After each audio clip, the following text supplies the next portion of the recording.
Welcome. Hi. So wonderful to see all your faces. I'm Allison Cardona.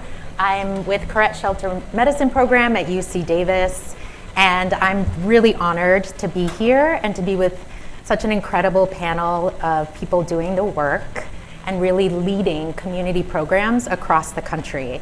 And so excited to have Corey Brookins, who's the Pet Support Manager at the Humane Rescue Alliance, Michelle George, who's the Field Supports Manager since 2012 and has works for Fulton County Animal Services, and Donell Randolph, who's a Community Programs Coordinator for the Friends of Oakland Animal Services. And I know Donell started volunteering just at age 14. So 3 folks who have been committed to this work, and we're so excited that they're being elevated and that their work is being talked about. So you're going to hear from the 3 of them, and then we're going to do a little Q&A. But join me in welcoming these 3 superstars.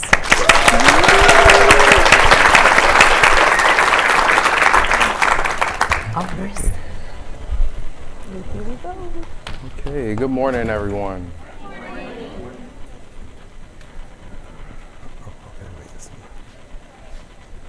Okay, so my name is Corey. I'm the Pet Support Manager at Humane Rescue Alliance, which is located in Washington, D.C. I have been with the organization for about 6 years. After entering the world of animal welfare about 6 years ago, I am now the Pet Support Manager at the Humane Rescue Alliance in Washington, D.C., and the proud owner of a spoiled 2-year-old French Bulldog, who is a rescue. I graduated from the University of the District of Columbia in 2016 with an associate degree in computer science, which is totally the opposite world of animal welfare. I discovered computers weren't a passion for me anymore after I graduated and began working at a local PetSmart, wanting to do more to help people. I then was offered a position at the Humane Rescue Alliance in Washington, D.C. as a customer care associate and was able to move up through my organization and found a passion for animal welfare, specifically in reuniting and keeping pets with their families. While at Humane Rescue Alliance, I have created and expanded programs that help keep pets in their homes, such as our Treat to Return program that assists families with low cost or free medical care and or pet food and supplies. Our Safe Haven program that I recently took over, which is generally for people who are experiencing domestic violence situations. I've seen that we were having an increase of other reasons why people needed their animals in a safe haven situation.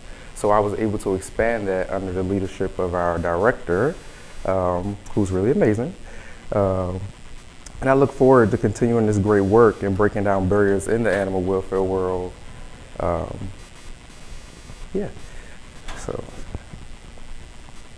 So here is a grid of our Treat to Returns, which you see in 2022, our numbers were pretty low, and then they go down, as you see, because of our intakes. So our intakes went down a lot with animals staying in the shelter from us starting this program. The Treat to Return program. So here's another grid. I hate grids, but here's one. In 2020 through 2022, we noticed a spike in owners surrendering their animals for numerous of reasons, with the most common reason being medical and behavioral issues. When animals were being surrendered, they were being treated and placed back on the floor for adoption, which does not make sense to me. Upon me identifying that animals who had homes were sitting on the adoption floor waiting to be adopted, I started to call these owners to see if they would be willing to take their pet back into their homes. Most families were actually very thrilled to hear that this was an option, thinking, because people come to shelters with the mindset of that this animal is going to be put to sleep. With us being able to curve that with this program, I think that it really helps a lot for our community, just because they trust us a lot now and people come to us more, which I am seeing. People call us for the smallest things, and it's so crazy. But we help them with no questions asked. So I started to call those families. They were thrilled to hear that they could actually have their pets back. With us identifying that this was increasing our return to owner rate, we created the Treat to Return program and found ways to use different grants funded by our donors to support the families in our communities. And this goes as little as we have brought turtle tanks for people to keep turtles. So it's like nothing that we have not been able to do, luckily. And we look forward to doing like a lot more of that kind of work. Here is a photo of two of my favorite stories. This is Elvis in this wheelchair. Elvis came to us. I'll actually read his story. Elvis is a 3-year-old Maltese who was born with a spinal problem that was too risky to operate on. Her vet at Anacostia Animal Clinic felt that the dog would suffer by dragging his legs the rest of his life and recommended that she should consider taking the risk with the surgery or for the dog to be humanely euthanized. The owner then proceeded to come to HRA to surrender Elvis because she did not want him to suffer the rest of his life. Upon intake, she expressed that she could not afford the surgery but did not want Elvis to suffer. So this family prepared themselves to put their pup to sleep, but we were able to, curb that. I asked if I got a second opinion from our vets to see what we thought might work, and she allowed us to do an exam. After further review of Elvis's medical condition, our vets found that Elvis would live his life perfectly fine with just a wheelchair that helps him walk and prevent him from dragging his legs. I went back to let the owner know that our vets are not recommending euthanasia, and we believe that Elvis would be totally fine with the wheelchair. She then expressed that she could not afford that and that she would just have to proceed with humane euthanasia because she did not want him to continue to suffer. I advised the owner that we may be able to assist with this too. You do not have to euthanize him. I have 10 wheelchairs sitting in a storage closet. There's no reason for you to just put him to sleep for a wheelchair. So within 2 weeks, Elvis' wheelchair got installed. We called him back, got him sized, fitted. Now Elvis is walking around like a pro. I want to tell you a funny story though. Elvis was this same picture. My director was actually walking a pit bull the other side, and Elvis tried to go after him. So Elvis got all his energy. I was like, wait, but slow down. We just got those wheels. We can't be doing that. And then we have Precious. Precious is another one of my favorite stories. Precious' owner had just got out of hospital from a heart condition, and for her to have to feel like she had to then come and put Precious down because of Precious's condition, which Precious had, which is a Cocker Spaniel, so everybody knows Cocker Spaniel, and their problems are just always outrageous. But with one of our grants, I found that we were able to provide a year's worth of medical care for Precious to help her live like the rest of her life, because we've estimated her maybe about a year. Precious is still living, by the way. This is over a year ago now, where we estimated not that long, but Precious is living, and she also was kicking butt and taking names. And then this is just some lovely photos of the other families that we have been able to help. Mr. Jones is one of my favorite. We also now have a field vet program where we'll actually come to your door if you are in need of service, and we will not charge you. If it helps you keep your pet in your home, and without them coming into that shelter, we are doing it. So I encourage everyone to do it, and it keeps pets out of the shelters, and you have a really good feeling seeing how good the owners feel and the pet feels, because it's like the worst feeling for dogs to try to learn a new family. So I push against it so bad that I make sure it's my business to make sure they stay with their homes. And that's it. Thank you. I'm in the house. Michelle, you're up. Oh. Good morning. How are you all doing? Okay. All right, so we'll start with this slide here. This kind of introduces me and my title. I'm Michelle George, and I currently am working for Fulton Animal Services, which is currently managed by Lifeline Animal Project. And so when I initially joined the Fulton family, I was recently, this was back in 2012, I would say I had departed from my job doing contract security, and I was in school at that time for pre-nursing. And I was like, hey, This was like March of 2012. I need a change, and the schedule I was on with contract security did not allow me to go to school and do what I needed to do in school, and so I took a break. And by April, me and my busy self said, in 2012, said, hey, maybe I need to get out there and explore my options on finding a job. And there was a position that was open as a kennel technician with Fulton Animal Services, and I applied. This was prior to Lifeline coming in. It was at that time ran by Barking Hound Village. I applied, interviewed, and I was hired. And at that time, when I initially interviewed, the position was for a day shift, and I was used to coming into positions on night shift. And so I'm like, hey, if I have the job, I need to know now, because I had been registered. I had at that point registered for my classes for the summer semester, and that was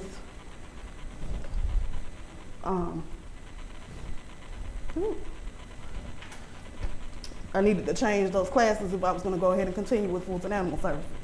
And so I got the job, and I did change my schedule. In 2012, continued to work with Barking Hound Village. The contract ended, and in 2013 was awarded to Lifeline Animal Project. I had the opportunity to interview with Rebecca Gwynn, who was the founder and CEO, unknowingly, knowing that I had just met her a couple weeks prior when she had come into the shelter to look at some of the animals we had, and I was the one who assisted her as a kennel tech. So I explained to her that, this is the job that I'm in. I want to learn more about it, but that I was also in school for nursing and wanted to still proceed with that. And I can remember her saying, well, I'm gonna see what I can do to change that. And so eventually, due to life issues, I had to go ahead and temporarily stop school, and I continued my journey on with Fulton Animal Services. Since then, I have been in adoptions, customer service, dispatch, a couple of managers at times, even though at first I was like, hey, I'm not cut out to be a manager. But I've always went back to field services. My thing is, everything that we do starts with education. And when I look at a situation, and when I meet people, I look at them and I say, hey, maybe they don't know all I know. I know when I walked in the door in animal control, I didn't know everything. So my job, number one, is to educate. And then from there, come up with a plan to help and solve the problems that we have within that agency. So from there, we'll go ahead and go to the next slide. All right, so community partnerships, what it means to me when I first stepped into the door 10 years or 11 years ago now, and what it is now. So when Lifeline stepped in the building, we didn't really have a whole lot of the community partnerships in place, and they had to build those from ground up. So we had kennel staff and management, we had customer service, we had adoptions, and we had our vet team there. And so Pets for Life was on the ground. They were at that time ran by HSUS, and they only serviced certain zip codes. So my initial introduction to Pets for Life was while I was under adoptions. They had come in and said, hey, we're aware that you have a vet here on staff that doesn't have enough surgeries to do, but is willing to do more. And so we would take our surgery schedule, and where we had gaps in that surgery schedule, we would fill them in and assist Pets for Life with the need of spay and neuter and basic vaccination services. So eventually, Pets for Life came under our realm with Lifeline, and they are still currently a part of our program, still servicing those initial zip codes that they were servicing back then. But we've been able to allow them to do the follow-up work where they can, but they're still on the ground initially assisting where they can, whereas when our field services come into contact with a person at first, we can help them and then allow for Pets for Life to do the follow-up. So with our shelter visits back when I first began in customer service, we didn't have a lot of resources. We didn't have a lot of departments. We recently expanded the departments that we currently have in place. So the initial departments when Lifeline came in and had to build in were our foster, our rescue, our volunteer, and our owner surrender departments. And now those departments also include behavior, our behavior team, as well as a community support team, which is comprised of our customer service staff and our client care staff. So they're not community support, they're client care. So in addition to that, over the years, we've had title changes to be more conducive to not so much an animal control, but services field. So when you would come to our shelter in the beginning, we might have dog food, we may have limited supplies of runners and possibly a dog house here or there in stock. But now those things we can order and have available on stock at the shelter if a person needs it, if they're doing a reclaim, or in the field. And we use our records management systems in order to report that data back to the departments which do follow-up, which are client care and Pets for Life. They both get that data once a month as it stands. For our field services team, between 2015 and I want to say 2018, we went through quite a few train changes, but back then they only had the option to go out and provide citizens warnings and citations, and a lot of times we see a turnaround when we had to go to court, people being cited multiple times for violations, and we could only help so much with the resources we have. So now we have additional resources that we can provide. Again, we teamed up with Pets for Life. Our website, which used to be basic, has a lot of information for them and resources.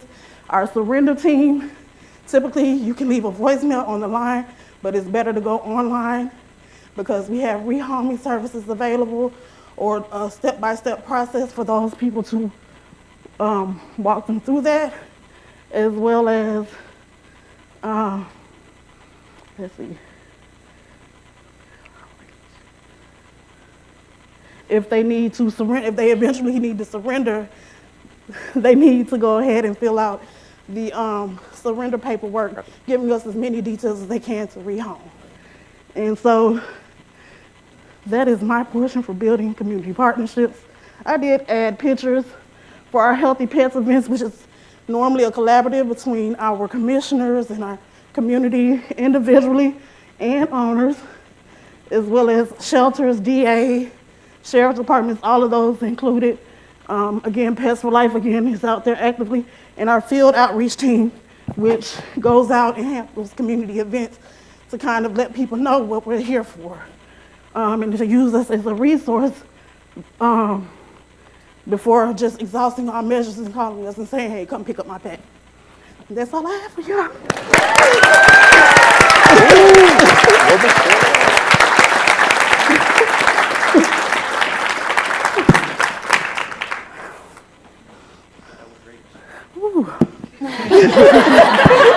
I was in the Take a deep breath. All right, my name is Donell Randolph. I am the Community Program Coordinator at Allison Services. Question for everybody. How many people will do more than just a title? All right, so I have, like everyone else, I do community programs. But I also do transfers for the shelter. Luckily, I got a little help with the small animals now, so a little off my plate, but still, I have to do dogs and cats and anything else.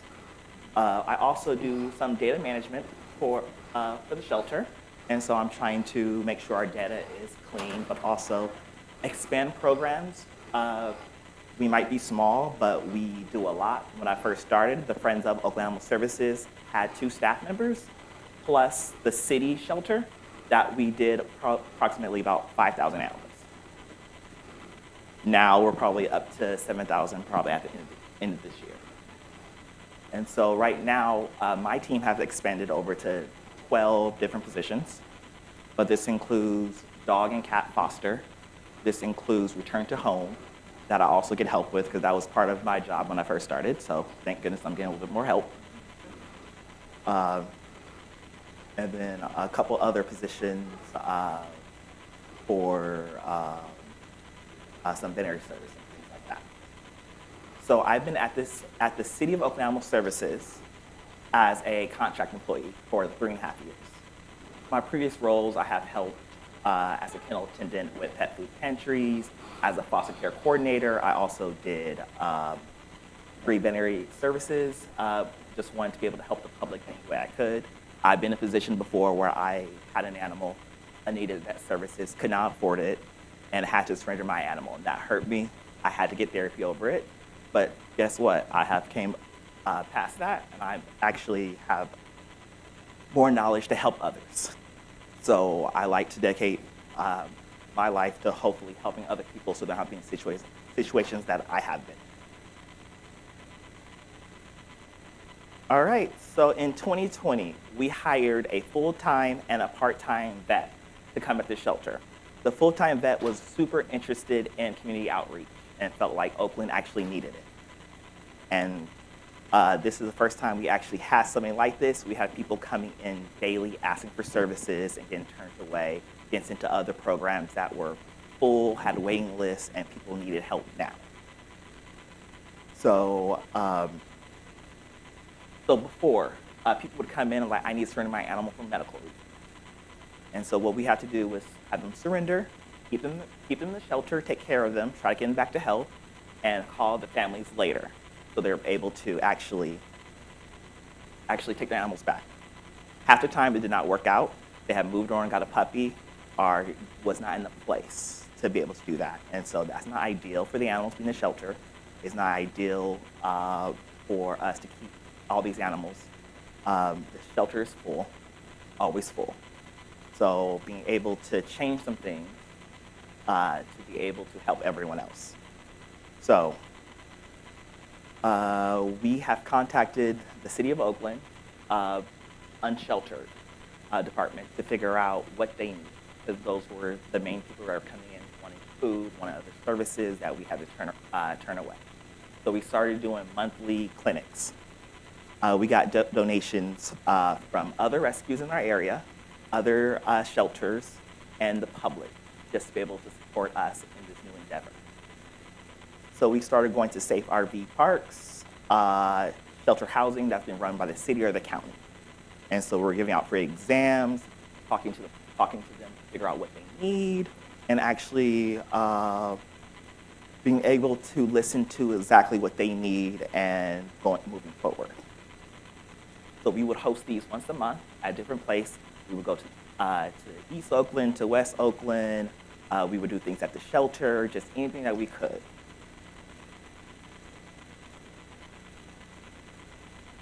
So then we decided we want to do more. So we partnered with city council members in our area for where it was high violence, strays, owner surrenders were coming in, so we target those areas. We also met with other nonprofits that did other things, like human services. So we had some people that were, as we all know, some of the unsheltered do not want to be in these types of housing, and they rather be outside just because it's too much for them to handle. So we partnered with a group called Punks with Lunch, and they give out food, clothes, Narcans, needles exchange, things like that. So we put a table right next to them every Thursday from 7 to about 9 o'clock to give these things out and talk to them, schedule appointments, had animal control officers come down to bring the animals back to the shelter to get treatment. We couldn't do it there. So we were doing a lot. All right, so who helped at these events? So since we have so many different events, We had staff members from different departments come and help. We had council members and their staff that came to help us. We also had, surprisingly, the public who was really interested in helping. Them who were coming to the clinic wanting services, they also like, what can I do to give back? What can I do? So in the beginning, we didn't have translators and stuff like that. They were willing to translate for their neighbors, for other people, just so everyone's getting the quality help that they deserve. We also partnered with some feral cat colonies and groups to be able to do more spays and neuters for the public. And so we teamed up, I believe, with 3 other organizations to trap, neuter, and release them back into their community, making sure that they were healthy, being taken care of, and not just put back on the street to fend for themselves. We have feeders around the area who helps us trap and take them where they need to go to get fixed and brought back. All right. So this all started in the middle of 2020 during the pandemic. And we saw probably about 100 animals that year. And that's great. We didn't have a goal. We wanted to help, and we want to see what we can do. So in 2021, this is when we started doing our larger clinics and saw over 100 animals at these clinics. Sad part is we had to stop. Like, hey, we can only serve up to 100 today. We do apologize, but we will try to set one up very soon. We provided spay and neuter vouchers, emergency urgent care surgeries that we got from a grant from California for All Animals, vaccines, dewormers, leashes, collars, trolley systems, just anything to keep these animals in their homes.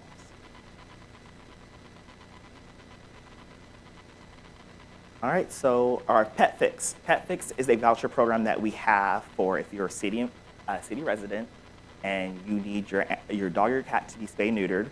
We would take care of that for free. We will schedule it, talk to you. It might be at the shelter, it might be somewhere in the community, but we were reaching far and wide trying to get access since we have very little access in our area. The urgent care voucher, we did a tier for low income, so low income and also homeless. Basically, if you have anything that's non-surgical that you need to get done really quickly, we can pay up to $500. But if something turns out to need surgery, we go up to $1,500. We started doing $500 in the beginning. Turns out we were letting a lot of people down, and animals that's injured or sick. And so by actually increasing it to up to $1,500 actually gave more access to more people. We do trap, neuter, and release assistance. So we hired a community task program coordinator to be able to teach people how to actually trap, neuter, and release them into the area, how to check if they're sick, if they have an ear tip. And so right now we're down to 1 veterinarian. And so we're only able to do things at the shelter right now, but we have had a couple of volunteers that have came in to help do different things. So we're also looking for another full-time vet who might be interested in doing spay and neuter and outreach. So let me know if you know. Thank you, everybody.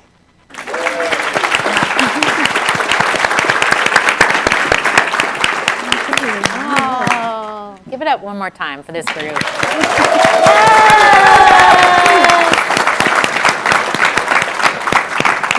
Well, before we jump into questions, I want to say 2 things. One, sitting up here and listening to all of you. Wait, first of all, it feels so uncomfortable to be like not looking at you. And listening to all of you, what really struck me is the depth of experience and the knowledge that you have. And I was like, why aren't they running their organizations? Sorry, just saying. So yeah, just putting out into the air that you all should be running your stuff because you're doing an incredible job and just bring such lived experience and frontline work to it. So excellent job. And then the other thing I wanted to say is, Donell, you shared about the, I'm just gonna go back to that slide because it was about the numbers. And I think we really need to talk because a lot of times we talk about numbers, right? And it's like, oh, and thank you to Bobby Mann for reminding me about this, what it means to really invest in the community and build relationships. And those numbers are exponential. That 770 didn't happen just because they were hosting clinics and they put the materials out there. That happened because you were building community and trust and getting to know people. You were reflective and representative of the communities you were serving. And so I think it really needs to be said that that is exponential. And every one of those people is telling their neighbor, hey, we can trust this organization. They look like us, they care about us, and they're not going to judge us. So really,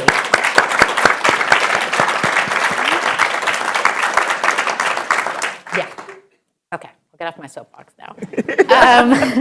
So we have a couple questions, and we might hopefully have time from the audience as well. But really want to ask you all, we were talking about this yesterday, and this comes up a lot. How do you decide who to help and who gets services? And anyone can answer. You laughed. Go ahead, Donell, you laughed. Go for it. If you're coming to an animal shelter and you're asking for services, I feel like you really need it, because you're not coming to the shelter just because you need free services. You're coming because you really need help. If you need vet care, you're going to go to a veterinarian. You're not going to come to the shelter who is killing for space. So these people really need it, and just listen to what they need, and the animals are taken good care of. They just need a little bit more help sometimes. So, question again. Oh, sure. How do you decide who gets help and who to give services? Yeah, and who doesn't? For us, it's more so a first come, first serve basis for most parts. When we have the resources, we can definitely assist them. But if we don't have the resources, we can definitely look into referring them to who may have them. So we have emergency vets that we use, and sometimes they may not be cost effective for the usual person you come into contact with. But we also have low cost veterinary services, and if it comes to a point where an owner can't care for them, they do have the option to potentially surrender the dog in hopes of getting, or their animal in hopes of getting the care that they need. And I know sometimes that's a conversation that they don't want to have, and we want for all purposes for them to stay in the family. And there have been times when we've actually had to have them surrender, and then the rescue actually contact the owner back and say, hey, we were able to assist you. We want you to have your pet back. So. Excellent. Take notes, y'all, please. Corey, go ahead. Okay, so anyone who comes to our doors, I'm thinking that they need us. So my first initial reaction is to whatever the triage, whatever it is going on, and to partner with more people throughout our organizations, because we are a little bit resourceful there. And we have vet staff, and I'll go to them and be like, hey, is this something you can do? And they're like, yeah. I'm like, okay, well, let's put this on the schedule. So, yeah, that first instinct, if they're coming to us, I feel like they need that support. So I'm initially going to help them. Yeah. Yeah. Yeah, and I think what I'm not hearing from all y'all is we don't have to be screening anyone. You don't have to make or prove. You don't have to qualify. If you're coming to the shelter for help, and we're going to give it to you. We're going to work. And if for some reason you don't have the resources, we're going to refer you to somebody else or figure something out. So that's how community is really built, and love is extended throughout the community. So excellent. So this has come up also. I know, so for context, these three folks, and then also one more person, Kylie Ramos, who couldn't be here today, presented back on a Maddie's Community Conversations call in December, and they did an excellent job. And some of these questions came up during the chat. So would love for you to answer, what do you say to people who think that pets should be taken away and placed with a better home? Who Yes. defines Yes. the better home? That would be what my defines first a better question. home? Yeah, go ahead. Yeah, so I would say definitely what defines a better home, because your definition of a better home and my definition may be two different. And so if it's a pet that's owned and a person just needs education or resources, why would I take that pet out that home when that pet has gotten to know that home and that family and be a part of that family? I wouldn't necessarily say that, another home would be best suited for it. That doesn't always happen, but I would definitely say, give them the benefit of the doubt. Mm-hmm. Yeah, this one I really stress a lot about just because I sit places sometimes and I hear people say that we got to find this pet a better home. And I ask them to define that, and no one can ever give me a straightforward answer of what a better home is. I'm still seeking for that answer. If anyone has it, I am still waiting. My definition of a better home is the home that pet is currently in. And I come across so many different types of people, from the low to the high of people. So it's like, and the people who I mostly come in contact with are people who have little to nothing. And I see that most of their pets, they come to me, they're overweight. And I'm like, okay, so you're judging him. And I have this person here is coming to me who is not going through what this person's through, and their animal is not the same. It's like, even though we shouldn't have an overweight pet, no, I'm not encouraging that. But they love and they care for their pets just as well as someone else would. So, like, again, I want you to define what is a better home for this pet. I want to add to that, if you feel like you may have a better home, there are shelters across the U.S. and all over the place that have pets for you to take home. Yes. Did you want to add anything? Sure. To better home, you're adding trauma to this animal. You're creating separation anxiety. You're adding barriers for them to be able to express themselves, and that doesn't make any sense to me. My thing is, if these animals have to go into a better home, why isn't your home better? What are you missing? Do you think that we're here all day and our animals are at daycare and stuff like that? No, my animals are at home, waiting for me to get home. So keep them with you because they know you, because everyone knows that it takes 3 days to start relaxing, 3 weeks to learn the routines, and 3 months to actually feel like I belong, and hoping that I'm not going to be brought to a shelter or anywhere else. Thanks. And how many people have been denied from adopting because they work too many hours? Yep, couldn't get a puppy. Yes. Okay. And so what about when people ask if partnering with the community, because sometimes it's like, okay, everybody should partner with your community, get engaged, but sometimes critics will say that means you don't want to take pets in at the shelter. That's What do you say to exactly that? what it means. That's exactly what it means. Everything starts in the community, whether it's the pet owner, the neighbor, the animal control officer, whoever it starts in the community. So addressing the problem inside the community is where it needs to happen. The shelter needs to be the last place it comes. We're going to make T-shirts. Yeah, we don't want your animals. You want to add to that? Yeah, I think another thing is identifying your community's needs, because you can think it's something which one of my mentors and leaders have instilled in my head to track everything. So I started tracking things where I thought people were surrendering for a whole different reason, and we started keeping track of why people are actually surrendering. And at some point, I found that people were surrendering cats like crazy because they were spraying. At our shelter, after we started, we realized that our cat room was almost empty because I was spaying and neutering everybody's cats because they were taking them back. So you have to figure out what your community's needs are, because everybody's community's needs are going to be different. It's not going to be the same. Us is spraying cats. Yours might be something different. Marking dogs, fix it.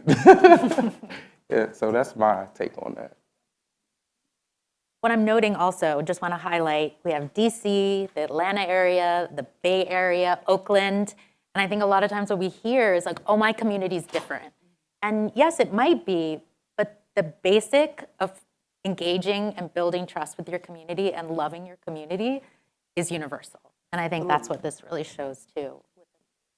And getting out in the community is very important too, because if you don't get out in the community and people are like Googling and finding you, they're not going to trust you. They're like, I've never heard of you. I just seen you on the website. Your reviews don't look like what you say they are. So you're like, no, that's not what this is.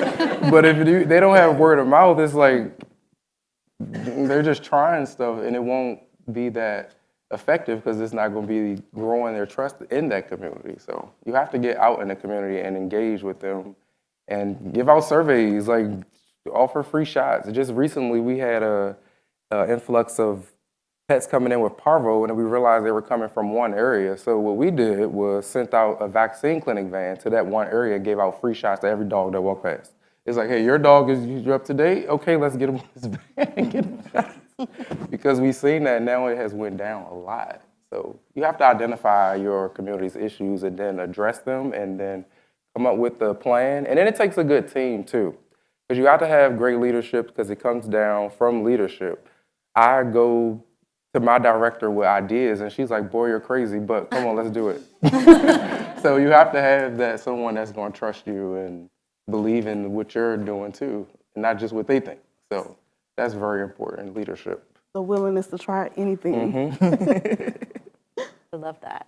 So I was going to ask you what's the most enjoyable part of your work, but I think I want to shift it a little and say, what inspires you? Collaborating with others for a common goal. Like, you don't get into animal welfare for a check, and if you do, this is the wrong business for you.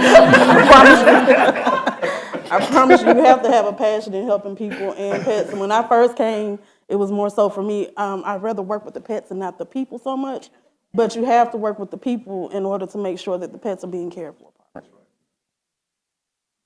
For me, it's seeing the connection the owner and the pet has. Yeah. You're like, you weren't acting like this in the shelter, but as soon as you saw your owner, oh, okay, I see where this connection is.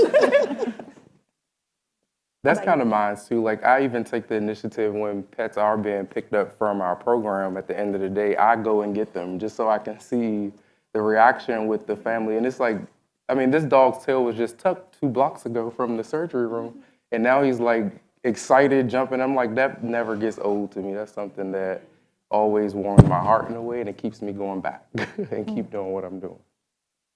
Excellent.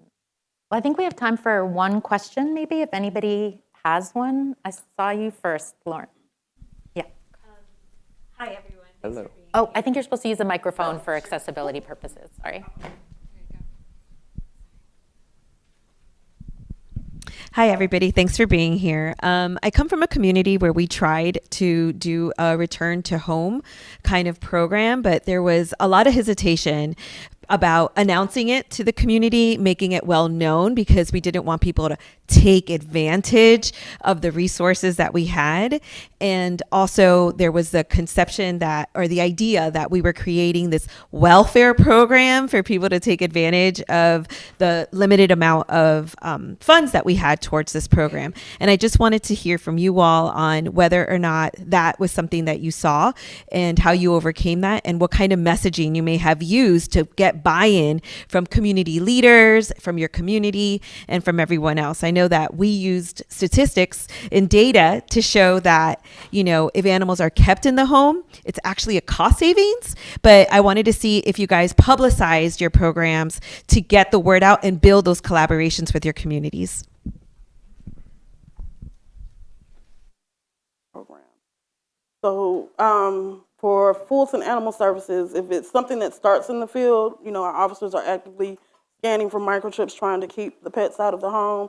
And once they reach the shelter, we are not bound to say that every pet that comes in, we have to charge them, charge an owner to, you know, get the pet back. It's basically individual need. So if you are coming to pick up your pet and you don't have the funds, our team is going to work with you.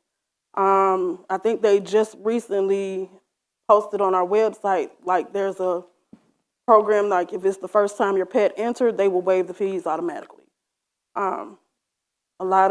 We have donors, and then we can reach out to our county commissioners and say, hey, you know, this is why we need additional funding.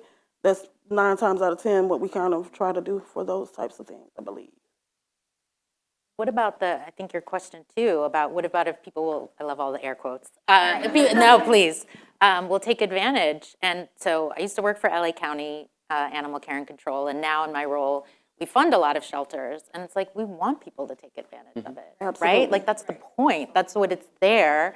And the more that you help people and their pets, the more funding you'll get. And I'll say this as a funder, like it's, we want to see that you are doing the work and not being discriminatory about it or prejudiced. So yeah, I don't want to speak for Corey or Donell, but I don't know what it's like. That's what I'm gonna piggyback off that. Like going out and you actually doing this work, people see you doing this work and they want to actually help. It's so many people that love animals more than they like people, and I love them. So I have, they see you doing this work and they always want to pour more into it, especially when you're going out in the community and they see it. And it goes by word of mouth, and it's like also determining like who's abusing the services or not. We kind of don't even, we look past it at my organization because it's just like, okay, if they are abusing it, they saw me help this animal, and guess what? I just got another $5,000 grant for more surgeries. So that was okay with me. Yeah. Thank you. I think our time is up, but once again, please give another big round of applause. And thank you